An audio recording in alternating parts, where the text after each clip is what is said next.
what a week it's been. It's beautifully laid back. He's been playing like a man possessed. Rusty also took it one step further this week. And so much to talk about. It's not this Rugby Union Show. Welcome back. Yeah, it is rugby time again, and the excitement levels, I tell you, are through the roof. We've been talking about the upcoming test between the All Blacks and the Springboks probably since the beginning of the year. This one and the one against France at the end of the year.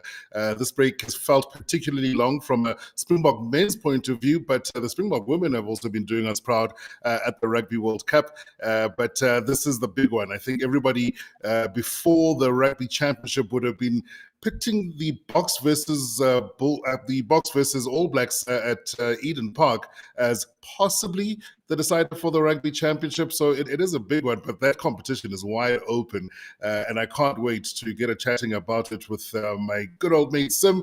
And we've got a really cool guest today, somebody who knows all about playing against the All Blacks in Springbok colours.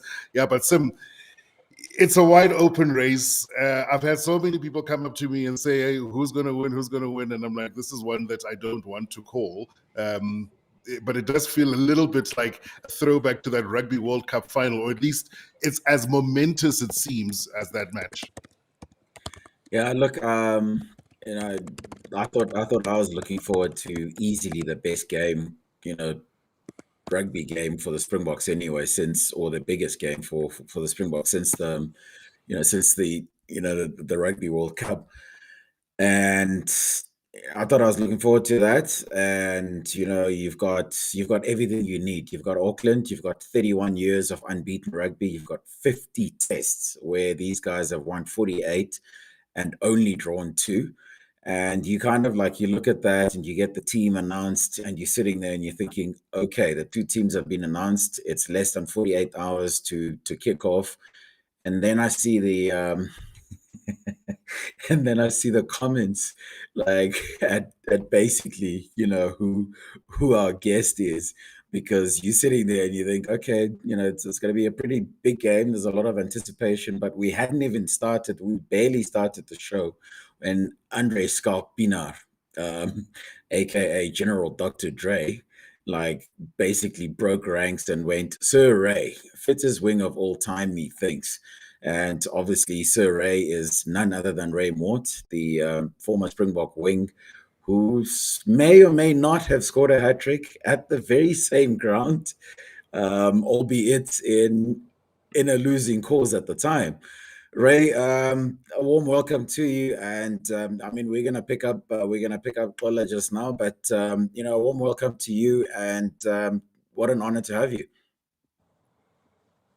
Yeah, thank you, Sim, and I'm sure we're going to pick up Kola now, but it's a great honor for me. I think I'm as excited as all of you are for this game this weekend. I think it's going to be a humdinger, and I think these next 2 games that South Africa's playing over there, looking at the team Rusty's picked, I think he's going to be asking his players for a lot of questions, because I think we're right in the middle of from now until the next World Cup. So, we all been a bit worried about South Africa's performance because we're not winning as easily as we have been, and we lost to Australia. But we've also got to realize, I really do believe the other teams are catching up on us. And it's not that we're getting bad. I think that they're getting good. And I think this is something we all have to realize, and we've got to realize that this was always going to happen because, the bomb squad was such a powerful thing and everyone's trying to do it. Yes. Do they have the players to do that? That's the next question. But there's no doubt about it. Australia have upped their game. And when I watched Australia play against the British Lions, I thought to myself, this is not such a good British Lions. But then when Australia came out and played so well against us, it put into context how good the British Lions were. And it's good for rugby. But we don't want to lose. The Springboks don't want to lose. I mean, they are very, very good. And I think Rusty's he's picked a side here, which we will discuss. And it's interesting. And this All Black side is also under a lot of pressure. I think you guys, especially you, Sim, would have seen the press over there. It's basically been a national national disaster for them losing this last game against Argentina. But there again, we mustn't forget Argentina are also a good side, and I mean they beat us last year once. So these teams, it's actually becoming very tight. It's got that feeling of that Six Nations now, and we've got the Four Nations playing, and I think it's a very good thing for rugby overall. Ray, Yeah, before we Sim go said it too far, the last time we were on, that we certainly seem to have underestimated the Australians. Sorry about that, guys. I'm fighting the technical gremlins, but it looks like I'm back now.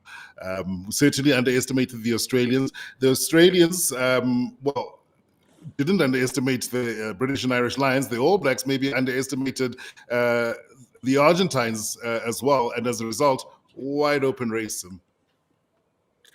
yeah, look, I mean, I look forward to it. You know what? We've had the rugby championship since 2012, I think we have, and in all of that time, if we're being brutally honest, it's never been an out and out competitive tournament. It's been dominated by New Zealand winning it, and winning it usually by winning 5 of their 6 games, or six, or all 6 at times. And then whichever other team has taken it off them has actually also been dominant as well. If I take you back to us last year, so it's quite nice to have this balance. You've had these 2 head-to-heads between the 4 teams, and everyone's just won one game and lost one. It will be interesting. I won't lie. I think it's probably going to happen again with this round over the next 2 weekends.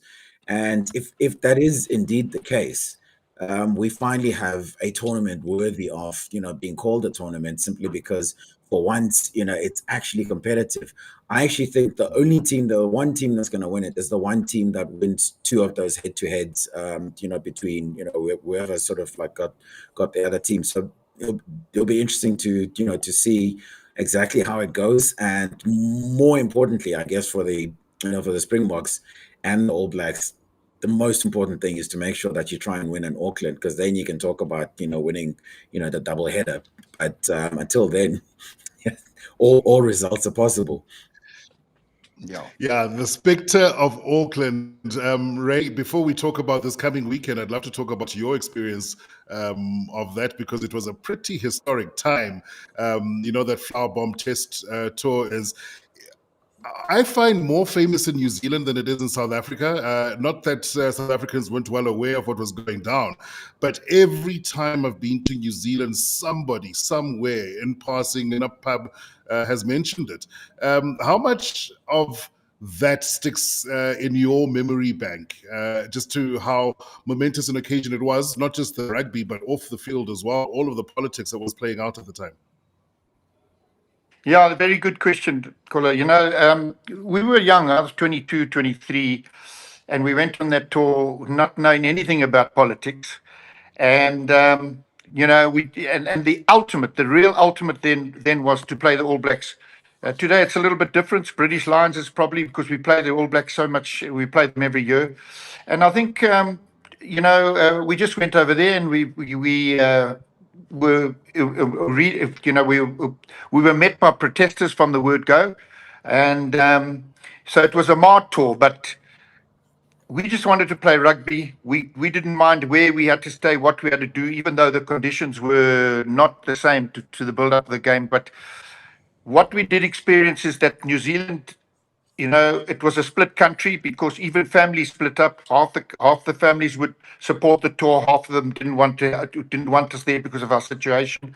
So we were right in the middle, or should I say, not right in the middle, but we were right on the situation where we were in apartheid and things were not good in our country. Hence, we all feel now as players that we were part of that progress, because things have to move on. And it was a tour that was marred, but it was in another way a tour that, as a rugby player, and all I understood, I loved it. I loved every bit of that tour, even though it was difficult conditions. When I look back to it, probably shouldn't have happened, that tour. When I look back now, and you're more mature and you understand the situation of our country, but at the time, all I wanted to do is put that green and gold jersey on and play against the All Blacks, no matter where it was. And New Zealand is a beautiful country, beautiful people. We were treated very, very well, even though we had a police force that that travelled with us around the country because of the continuous protests wherever we went. And as you know, in all the main cities, in Christchurch, Wellington, and Auckland, we couldn't stay in any of the main hotels, so we actually basically stayed under the stadiums where we played. So we basically ran from our bedsides out onto the field and played. Very different, but that's what happened. But yeah, it's a great country, great people, most humble people you'll meet. But when they get onto the rugby field, beware, they change. They're a different animal.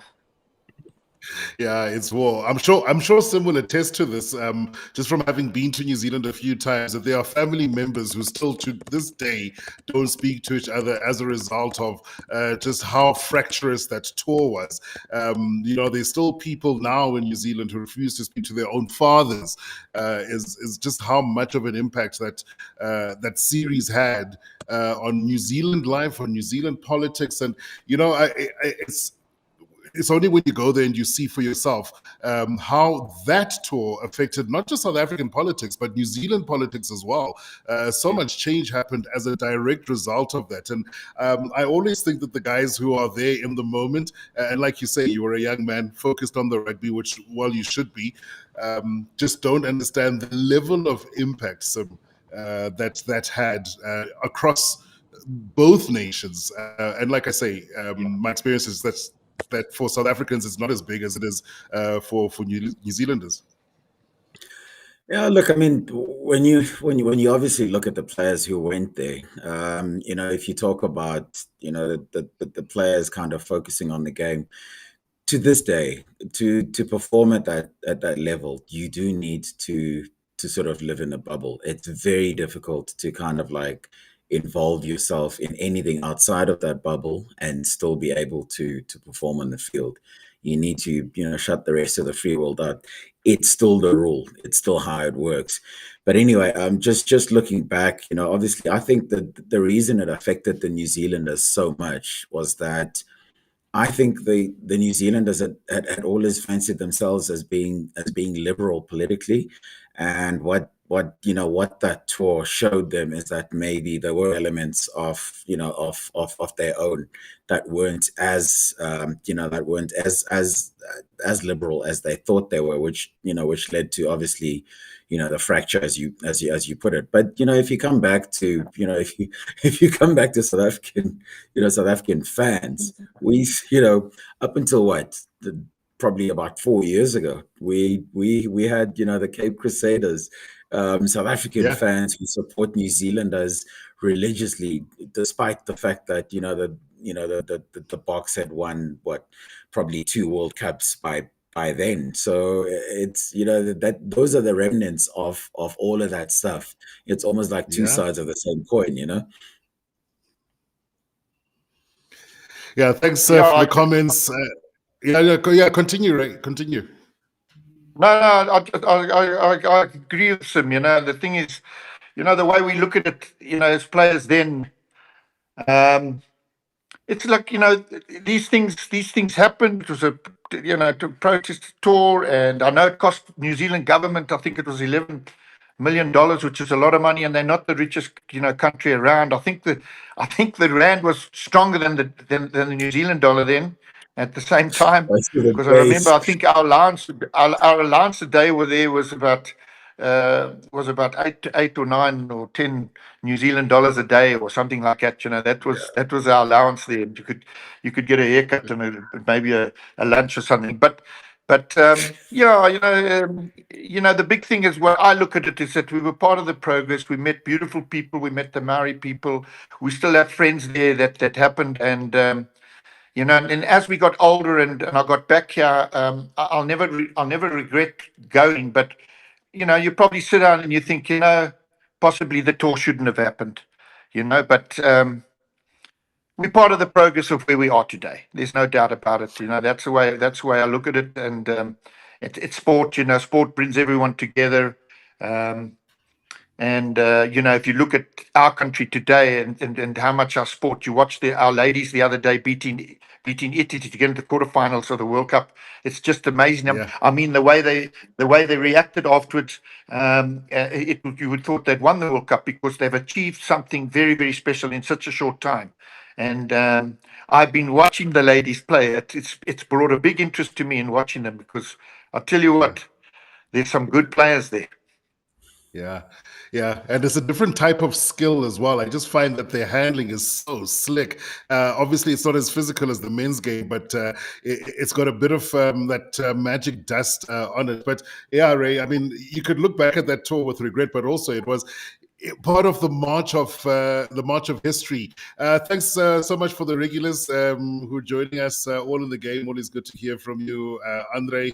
And guys, I must tell you, Andre, Siya, I've known since school, but this guy is not just a great rugby fan. He was a hell of a rugby player as well. Don't laugh, Sim. He was the captain of St. Albans' first 15, man. This guy, I don't know if it was for 2 seasons or what. But yeah, he says, what are we going to do all day tomorrow, lads? We're going to braai, Dre. We're going to braai the entire day. But he also says something which I found interesting. He said all roads lead to London for the Argentina Bok game, which is bizarre. And it is bizarre because I think it was just when you were saying, Sim, that is the one team that wins the double header is probably best placed to win the whole tournament. And we seem to enjoy playing in London. Yeah, that's because, I mean, there's so many expatriates there, or South African expatriates there, that, if you take that game to London, it becomes by default a South African game. You think back to the World Cup warm up game against the All Blacks in 2023. It was more South African. There were more South Africans of those 82,000 people at Twickenham than there were sort of All Black fans. So it for me, it's quite an interesting thing, because obviously these things that are agreed sort of probably at least a year in advance. But I look at it and I think, okay, cool. For Argentina to take that game to London, it means they're going to make some really good money out of that game, because everyone's paying in pounds. It's probably going to be a sold out stadium, and so obviously the gate is going to be sensational. But I imagine the South Africans will want a biggest part of that gate, because they'll probably have the fans there. But either way, the big question mark for me is, I don't know which earns Argentinian rugby more money. Is it going to Twickenham and getting almost guaranteed money for this, or is it taking South Africa to a really hot place like they took them last year and basically mugged them like they did for that with that 1-point victory, and actually maybe having they've won in Durban before, and if they'd gone if they somehow win again in Durban this year, suddenly they get to win the double header against the Springboks, and then for the first time in their history ever, they win the rugby championship. The one team that was always destined to be the wooden spooners. Which one gets them more sort of sustainable money is my question. Is it taking this game to Twickenham, or is it actually winning the rugby championship in some godforsaken stadium that we wouldn't be able to point out in Argentina? And if that happens, suddenly now people are talking to Argentina when they strike the commercial deals. They're talking to them as the rugby championship winners. I wonder if they've missed a trick, but by the same token, I don't think they may have known how the competition was going to go this year when they struck that deal either. Yeah. I agree with you. Go for it. No. So I agree with him. He's analysed it very, very well, and this competition is going to be very tight, because New Zealand still have to go to Australia. They play the Bledisloe Cup, and then they've got to play one game. So it's going to be interesting. We're going to talk about South Africa and New Zealand now. So it's going to be a very close one. And I think whoever wins one of the double headers, especially like New Zealand, South Africa now, if we got 2 games over New Zealand, I would definitely make us comfortable favourites to take this cup. But The next 2 weeks is going to tell us where we stand, and it's also going to tell New Zealand where they are. So it's going to be great. And then, of course, Australia. I'm really looking forward to seeing how Australia play against Argentina in this competition, because we mustn't forget that Argentina side beat the British Lions side on the warm up on the people. The first game. It's only game. Well, it's the first game that they had a warm up there. They beat them in Argentina, and they beat them well. This Argentina side is a good side, and like I said, any side that can hold our scrum, South Africa's scrum, any side that can hold us in the scrums, game on for them. They're going to cause us havoc. Because we've been really dominant in the tight five, where we get a lot of penalties and we kick ball downfield and we operate from there. But in Australia, we still had the better of them in the tight five, but overall, they limited the amount of penalties. They held us at a lot of times, and then you saw what happened. It was a very, very close game. Yeah, no, it was. We're going to take a look at the two teams in a short while, but before we move on from the Argentina conversation, why I'm really happy that we've got you on, Ray, is because you got a chance to play against the Jaguars, the South American Jaguars. Was it Hugo Porta's team? And I think people maybe don't remember, if you weren't there then, but the South Americans were a real powerhouse in rugby then. And it's almost like they sort of fell off. And this Argentina team is not something new for South America. This is a return to where they belong. Is that the sense that you get when you watch them now over the last couple of seasons? 100%, Cora. These Argentinos, they love their rugby. And you can go back when I started playing. I think my first test, it was in 1980. We played against Hugo Porta's team, and they were always very close. And they have produced incredible players. I mean, if you go back and look at some of the players of those times, their team was just as good as the team is today. Of course, the game's changed; it's professional now. But and I think a lot of their players at that time weren't playing overseas in the French clubs in England. Now they're doing that. They got all that experience. They're very they travel, and they're a top side now. They've got some great players, great footballers, and we beat them at Loftus the one year. That was in the 80s. I think in 84 we beat them at Loftus by 50 points, and the next weekend we went down to Bloemfontein and they beat us. I think Hugo Porter scored all the points. So they're a very good side, and they can't be taken lightly. And over the years, you've seen how they haven't at this recent past 2 seasons, but before that, they used to beat France quite consistently.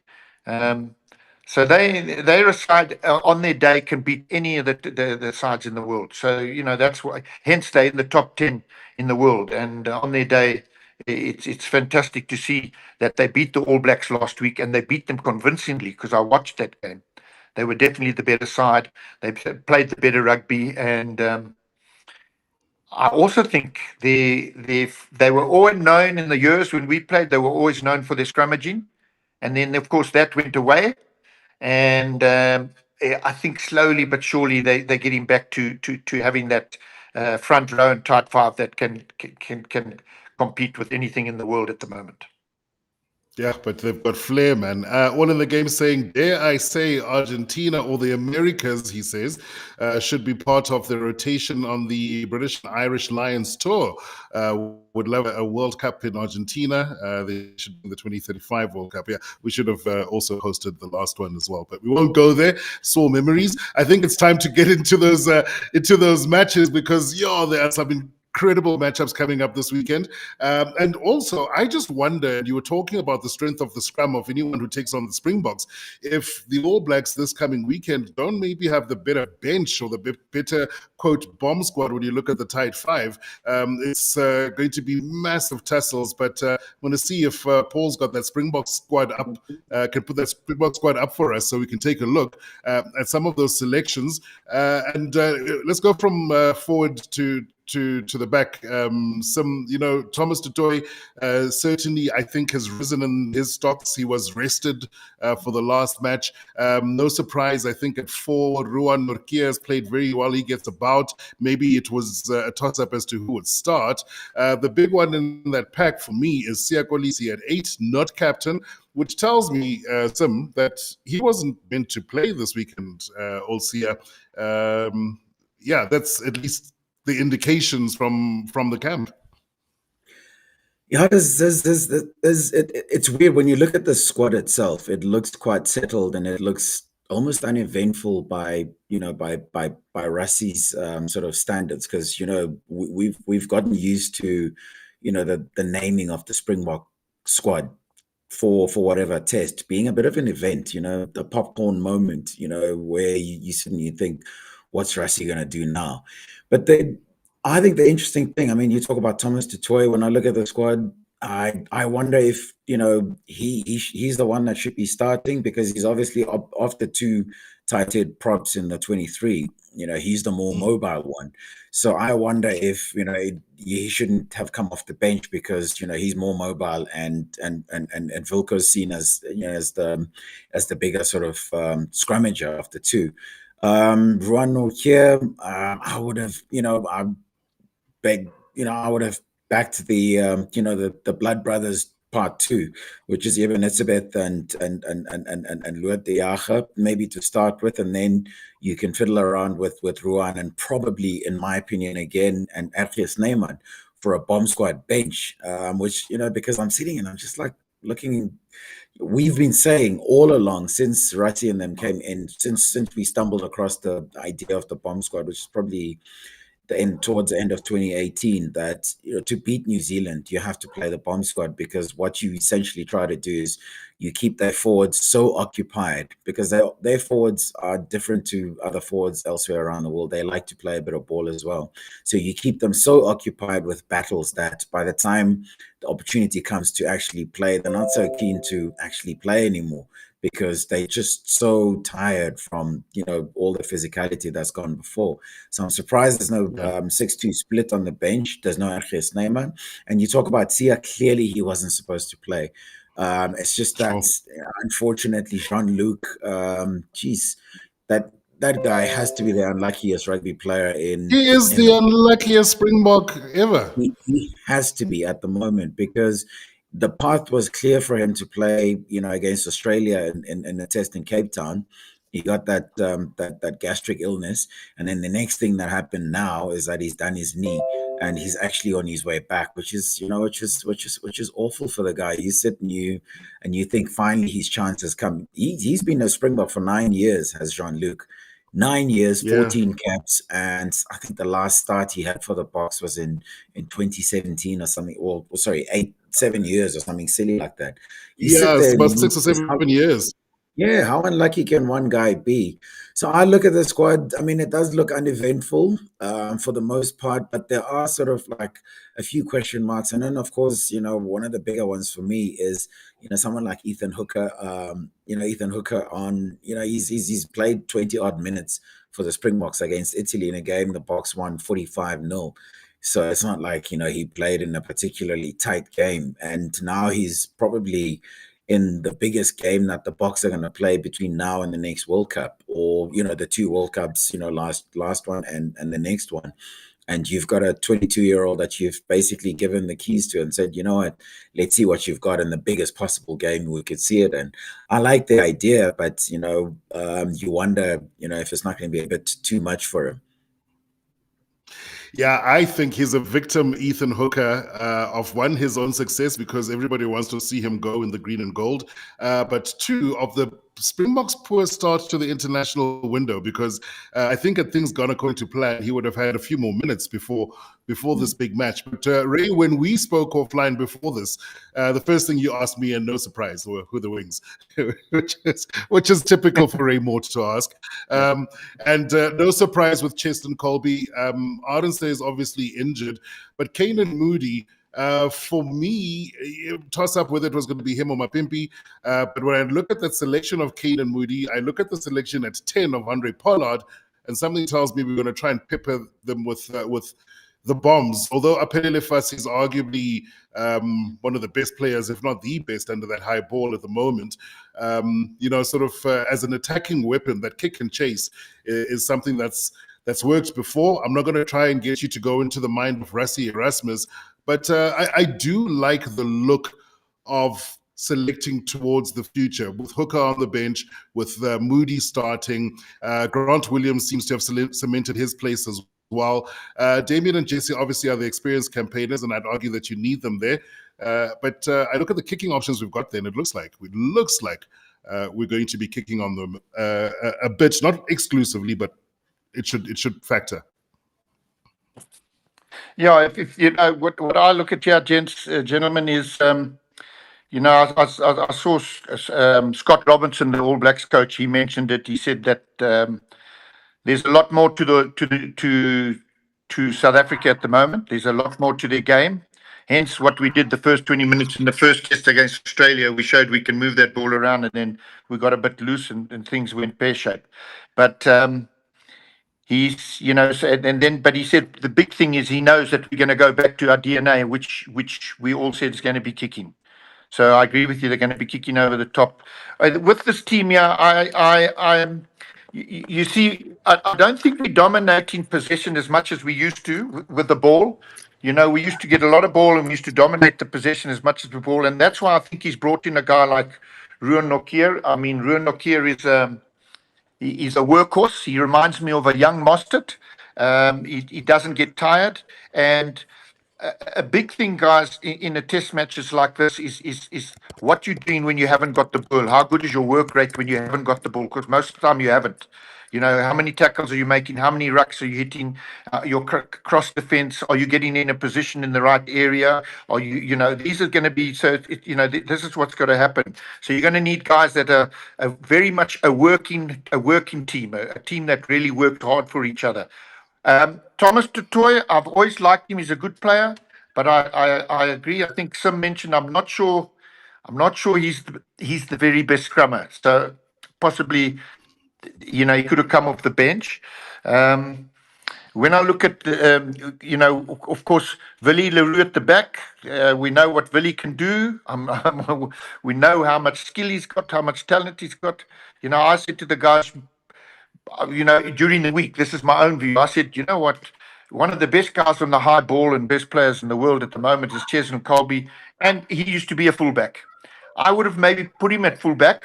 It's just my view, and he kicks a beautiful ball. He punts and everything, and he can come from nowhere, and he's so elusive, and possibly brought Mapimpi and Hooker in. I probably would have put Mapimpi ahead of Moodley at the moment, just because of the experience. I mean, if you're going to play, you've got some old guys here like Delander and these guys in the midfield. That's what I probably would have done. But overall, this is a very good team. It's a solid team. The guys know each other. The way I look at Siya's at playing number 8, and I think it's good that he's not the captain, because it'll give him. I think Rassie's possibly said to him, Siya, you don't think of anything. I want you to play. It's so important. I just need every bit of energy out there. I want you to go into that field. You're not captain this side. I want to see you play. There's a lot of players here I think Rassie will be looking at, because we're right in the middle, as I said, of the next World Cup. And there's a lot of players there here are in their 30s.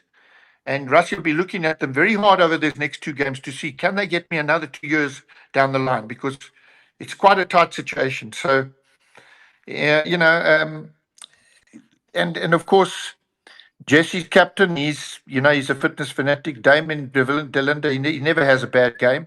And I'm so happy, gentlemen, that for once and for all, that I don't mind saying it, but Pollard must be been picked. I know he's been usually coming off the bench, but I think it's important for us to recognise, in this position now. I'm very glad that he's playing, because with his experience, he has been steering the ship very well for South Africa.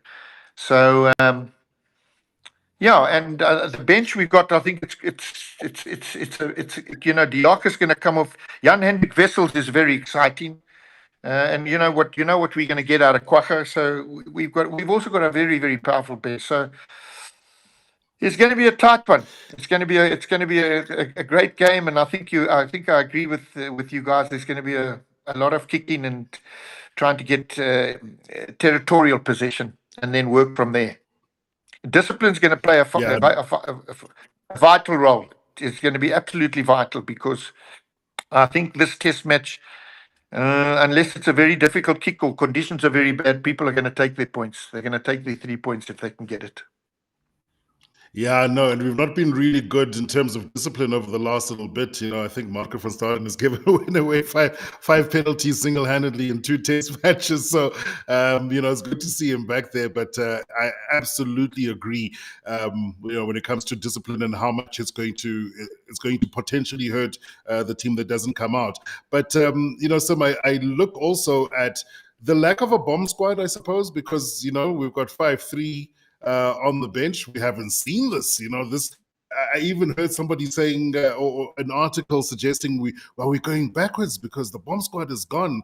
The bomb squad is never a prerequisite to play a test match. And Rassie obviously wants to see a little bit more on the back line. And I think, with Willie there, he clearly wants to unlock a little bit more of the attack as well. But were you surprised that we had 3 backs on the bench, or are people making making a mountain out of a molehill? No, I think they're making a mountain out of a molehill. I think to have Sasha. Believe me, Hooker's also a very, very big boy, strong boy. I'm not surprised he's there, and he can play centre as well, and he can play on the wing. So, it's going to be a lot of collisions. I mean, when you look at Etzebeth, usually plays the 80 minutes, and of course, Steph Totoy usually plays the 80 minutes. So there's 2 forwards that give you the 80 minutes. So you're going to have another 5 forwards that come on anyway, that are going to make the bomb squad. So, Steph Totoy, I don't think he'll take off. Siya, you might take off because I think he's been injured. And if he gives it full go and his time's up, he will probably put his hand up and then you'll send on Kwacha.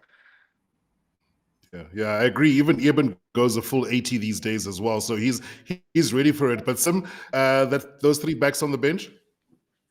Yeah, look, I'm not going to disagree with Ray, because I think that would be a stupid thing to do. It's just no, you can't. just for my health in general. My sort of my view on this is almost purely philosophical, which is I think that the All Blacks' attack commands such respect from the Bok coaches that the bomb squad was almost created specifically with them in mind, with beating them in mind, which is you keep their forwards as occupied for as long as possible to make sure that they can't be sort of an additional, they can't play like additional backs like they can sometimes. I mean, have you seen a Terrell Lomax pass? I saw one at Ellis Park last year, and I thought, was that a tight head prop? So there's a lot of those guys sort of in their locker in that squad. And so I thought that was always the blueprint. If you wanted to play against All Blacks successfully, particularly if you were South Africa, A, you don't play them at their game, and therefore B, you play them with a bomb squad or even a 7-1 split. Because remember, in the years of the 7-1 split, I think the 7-1 split has been used 4 times by the Boks, and 2 of those occasions have been against the All Blacks. And so I think, when you sit and you think, that's always kind of like the general direction. But by the same token, you asked me about 3 backs on the bench. Guess what? The last time the All Blacks and the Springboks play against each other was in Cape Town. And what was the bench composition? It was actually a 5-3 split, and the Springboks won. So maybe they learned something from that experience. Or secondly, they were just sitting and thinking, okay, how do we make sure that we cover? We cover every eventuality in terms of what the All Blacks may do. If I have seen a shift in the naming of the squad from the Bok coaches, it would be that I think for the majority of Rassie's tenure, our team has always been picked in terms of what we're trying to do. And I think this game in particular, I'm not going to go this year, but this game in particular, it's almost been picked sort of like with the opposition in mind as well, which is a little bit unusual. But, it would be arrogant to not take into consideration what, the opposition might do. So I think that's kind of like what's contributed to us ending up with the 5-3 split. The fact that last time we played against the All Blacks, it actually worked. And maybe it's also to make sure that, the Boks can counter whatever it is that they have to, they have to offer. Because I think in that Ellis Park test, there was a bit of, we ran out of options in terms of cover from the bench as the game sort of drew to a close. And so maybe I think they're afraid of sort of finding themselves in that situation again. Yeah, no, we almost forget about the risk of the warnings of the high risk of playing a bomb squad, a forward heavy bench. It just doesn't give you options when injuries occur, when you want to change things up.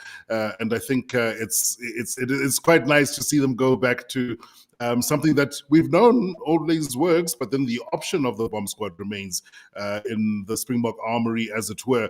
Very quickly, Paul, I know we've been on for 40 minutes already. I just wanted to take a look at the All Blacks team, because I did mention that the bomb squad seems to be slightly more suited to being a bomb squad. I'm not saying that they're going to necessarily be more effective, but I look at those two props, Taike Aho and Tyrell Lomax is probably their best tight end prop in New Zealand, and he's on the bench. And Ray had mentioned the selection of Thomas Tutoy starting up front, and I wonder if it just happened to work out that way, that the two best tight end props are going to be playing off the bench. And then, of course, before we wrap things up, Ardie Savea, 100 test matches. If we can keep Ardie quiet, we probably win the test match. Yeah, if you look at this now, gents, if you look at this All Black side, this is also a side. I see they dropped the one lock. Well, they had that chap, what was his name? Hollard, I think. Anyhow, they dropped the one to Hollard, and they brought in Holland, Tupo Vai. Yeah, and Yes. he is a very good lock. His work rate is phenomenal. So this team is a very mobile team. The All Blacks type 5 are always mobile. Their work in the loose is always very, very good, because people tend to think it's just about the set pieces and you get your penalties, but there's lots of work to be done outside of that. Hitting rucks and making tackles, etc. So they've picked a side. You can see that they are very concerned about our physicality, and they know what they've got to match up with.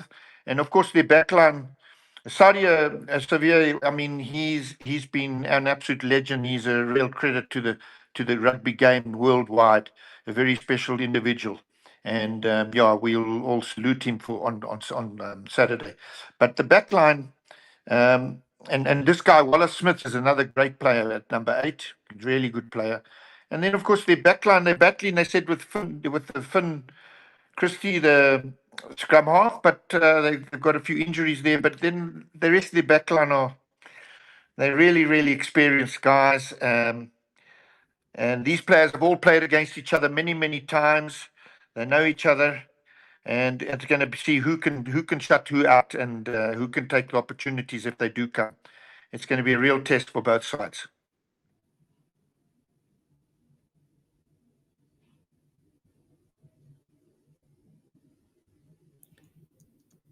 Did we lose X again? I think we must have. No, Hey, you didn't lose me. You didn't lose me. There's kids and dogs. There's kids and dogs in this house.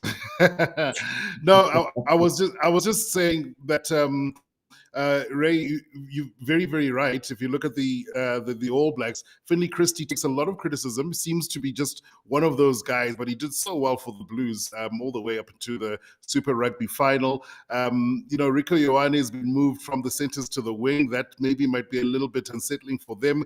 The centers, I thought, haven't gone very well together. Jordie Barrett and Billy Proctor Proctor in that last match against Argentina. Now, Rawa seemingly chosen to help defuse the bombs.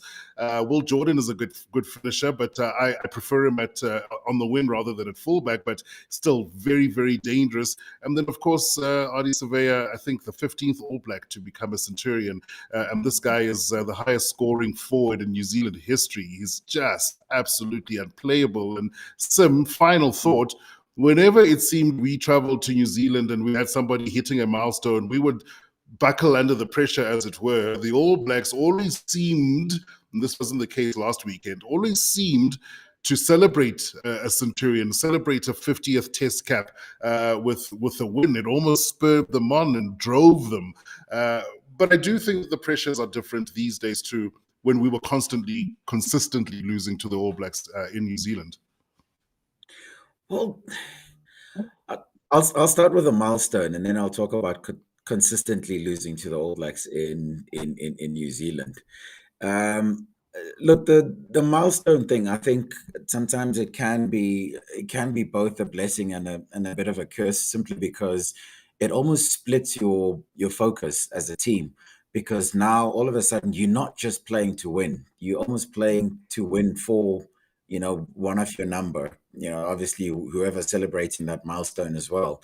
It's almost like sometimes playing to preserve a winning streak, which I hope is the case, by the way, at Eden Park, because 31 years and counting and 50 test matches. So I am hoping that kind of weighs on them.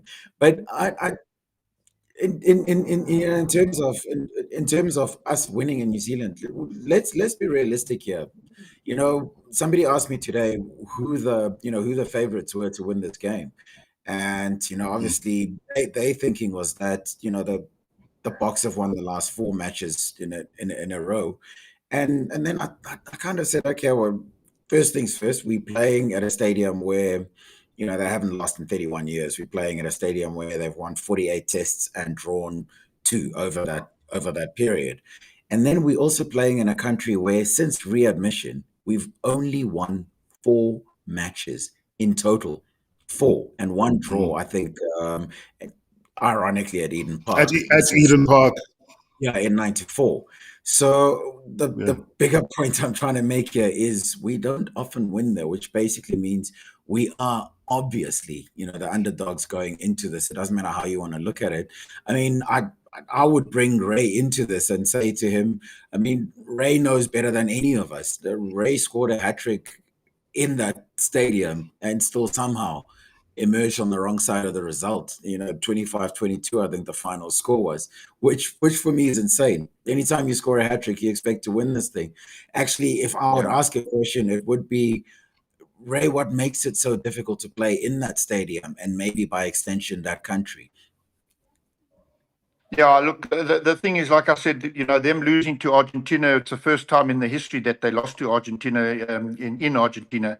And it was like a national disaster in New Zealand, as you would have seen if you looked at their press. So they're under a lot of pressure. New Zealand is very difficult to play there. It's like coming to South Africa. It's exactly, when you come to South Africa, we can have a mediocre team. But in South Africa, you do not beat South Africa very easily. If you do, you've achieved something very good, very high.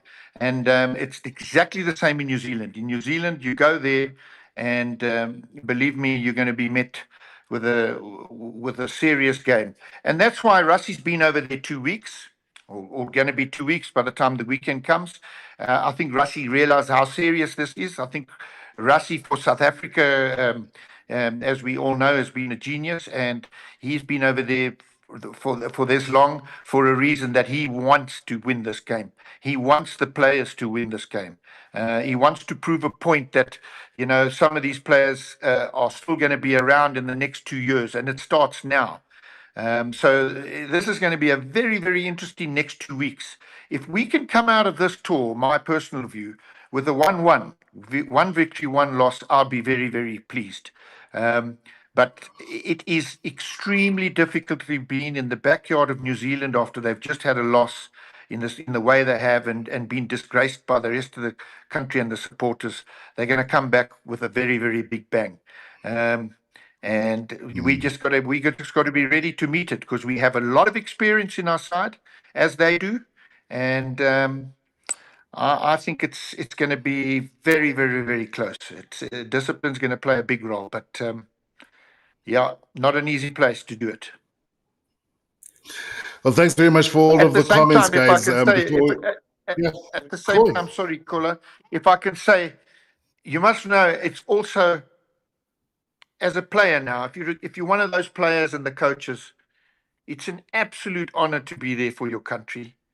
It's probably one of the biggest things playing over there in New Zealand at the time we are now in their lives. I know World Cups were big, but this is big because a lot of the guys are playing for their lives, playing for their country, playing for themselves, and playing to go to the next World Cup, because it's going to be from here in. And let me tell you, it's exciting, it's an honor, it's fun. It's not a disaster. It's nothing to worry about. You've got to love it. You've got to say, bring it on, I want this. Pressure. Great players are players who thrive under pressure.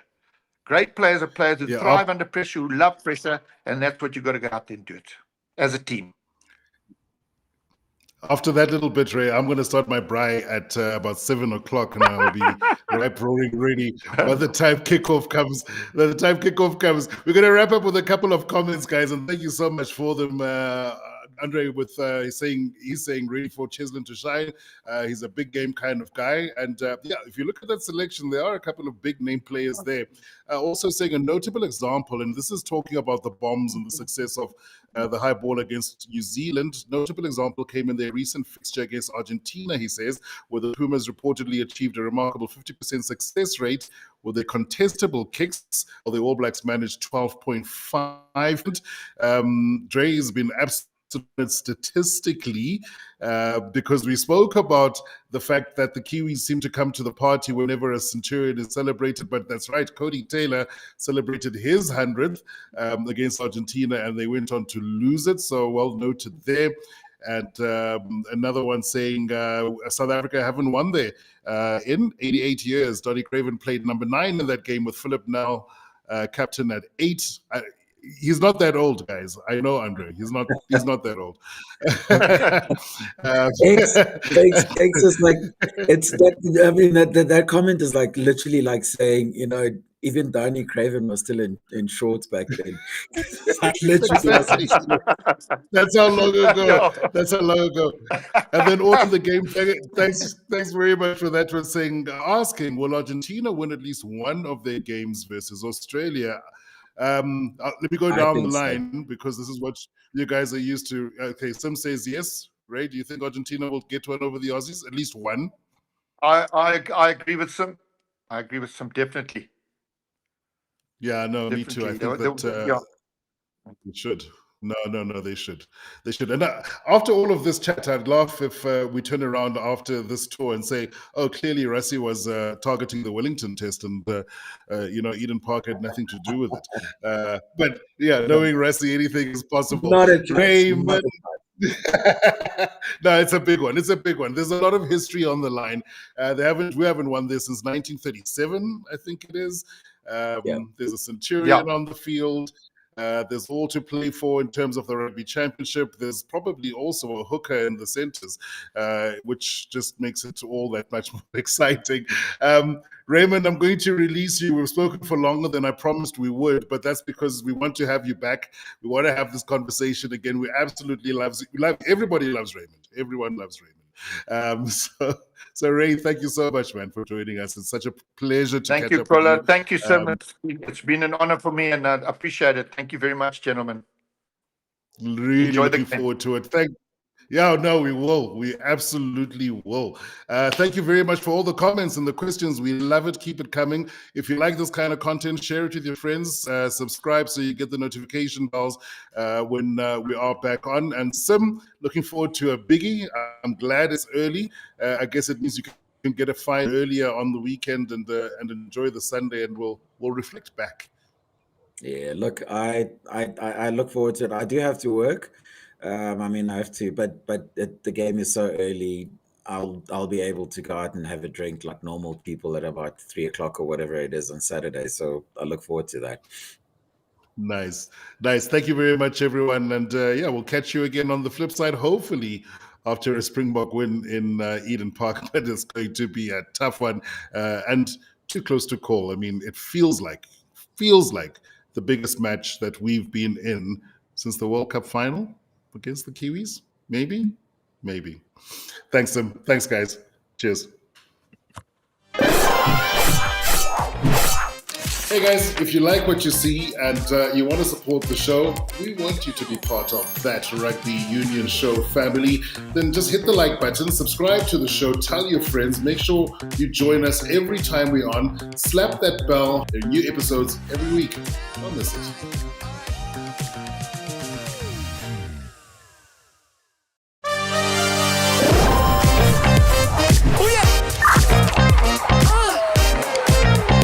Welcome back to That Rugby Union Show. Well, what a week it's been. He's playing like a man possessed. And so much to talk about. It's not this Rugby Union Show. It's That Rugby Union Show.